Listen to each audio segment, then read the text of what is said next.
This appears para sisi na banaspati. Ayan, ito yung puno.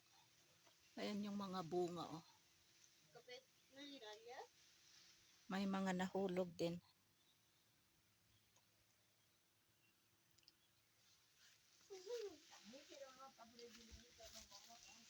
Ayan, may dito sa side na, oh.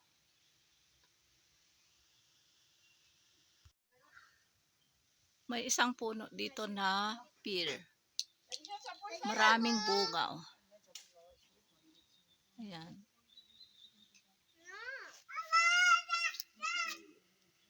Dito sa aking hipag. Ito yung puno niya. Pero ngayon medyo maliliit ang bunga. Last year walang bunga ito. Pero ngayon marami na namang bunga. Pero last year malalaki yung bunga at saka madami. Ayan ang mga bunga. Marami sa taas. At saka marami na din nahulog. Nagkandahulog. Kasi yung yung branches na yun na yung sanga-sanga na may mga bunga na na putol sa sobrang dami ng bunga hanggang doon sa taas, oh. Oh.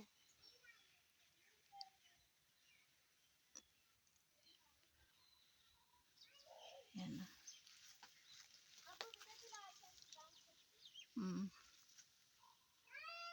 Ayan, nag-dry yung iba kasi na yata na naputol. So may mga nahulog kaya kukunin ko ito. Ipakain ko, i-slice ko ito i-slice ko tapos pakain sa kambing. Yan, may mga nahulog. Pero kukuha din ako kasi gusto ni Fatma. Pero hindi pa ito masyado hinog. Next month pa, last week ng next month, pwede na ito harvestin lahat tapos na lang, ipahinog na lang. Ilagay sa isang kwarto. Mahihinog na lang ito. Ayan, pero next month pa, last week. Pero pwede na ito kainin. Ayan, may nahulog na isa na malaki. Kaya kukunin ko itong mga nahulog. Sayang. Oh.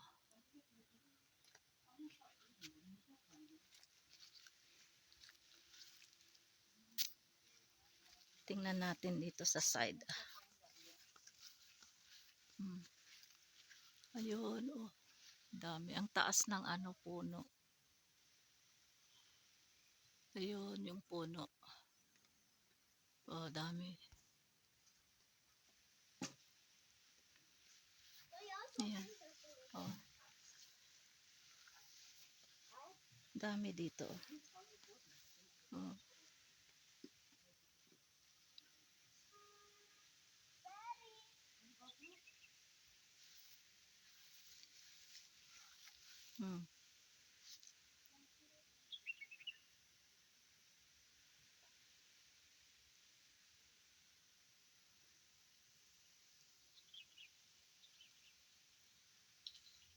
Ito dito, mababa. Kaya lang maliliit ito dito.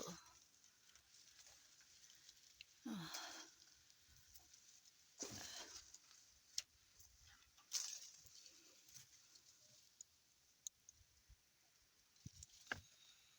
Ayan, dito maabot ko na. Kasi pumatong ako dito sa Kunin ko na lang ito kasi nag-dry na yung leaves, oh. Oh.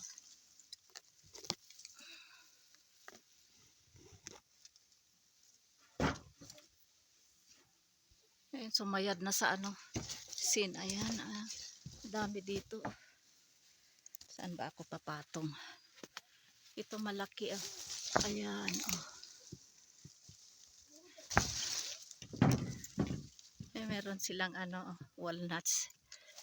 Siguro binigay ito nila lakay. Kunin ko na lang ito. Yung maabot ko kunin ko. Oh. Ito yung aking nakuha dito, oh. Yung maabot ko lang, ito yung kinuha ko. Dito ako pumatong, oh. Sabihan ko si Fahad na kukuha siya para ano, siya yung mas okay siya pa papatong dito. Aakyat. Yung makuha niya yung kukunin niya. Yan, dito lang ako kumuha dito sa naabot ko. Kaya ilagay ko na ito sa shopper. Ayan, may paglagyan ako na shopper. Ayan, ito yung aking kinuha. Hiningal ako.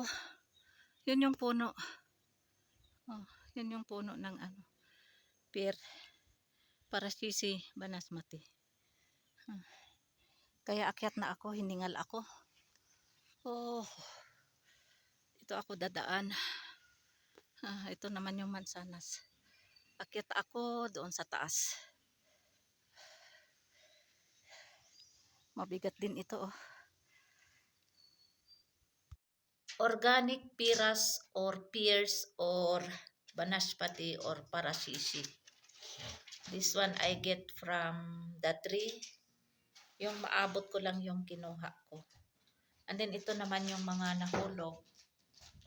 Hugasan ko ito, slice ko para sa aming kambing.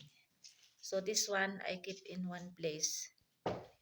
And then we can eat one by one. Yan piras. Ito lahat yung aking kinuha sa sa puno. Yung naabot ko lang yung kinuha ko kasi masyadong mataas yung puno. Kaya hindi ko maabot. Tapos ito naman yung para sa kambing. Hugasan ko ito, slice ko. At ibigay ko sa kanila, kakainin nila. Yan, ito pala Ayun, kinain ng uwak. Pero pwede pa ito. Yung sira ay tanggalin lang. And the rest ay ito kinuha ko sa puno. Yung sumayad na sa sa yero. Kaya ito. Ipahinog na lang ito. At saka pwede na ito kainin. Inumpisa na ngang kainin ni Fatma hugasan lang tapos pwede rin kainin yung balat, pwede din hindi. Pwede din balatan, pwede din kainin ang balat. Basta hugasan lang ng maigi. Ayan. Marami pa doon sa sa puno. Kaya sabihan ko si Fahad na siya yung kukuha, aakyat doon sa taas ng puno ng piras. Ayan.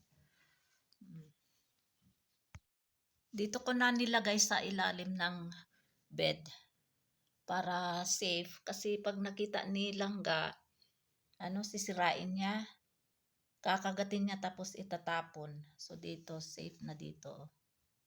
Ayan, dito sa ilalim ng bed. Yan, hindi na niya makita dito kasi dito ko nilagay. So ganyan lang itong yung niya para hindi niya makita. Kasi kung naka-display lang, kukunin niya talaga kasi wala naman siyang isip. Tapos kakagatin niya, hindi naman siya marunong magbalat. Kaya kaya dito ko na lang nilagay para hindi niya makita. Tapos kung gusto lang kakain, kuha lang dito. Tapos balatan o kaya pwede din kainin yung balat. Hugasan lang ng mabuti. Pwede din balatan. Ayan. Pero pag matagal-tagal ito na ipahinog, mas masarap. Pero pwede na ito kainin.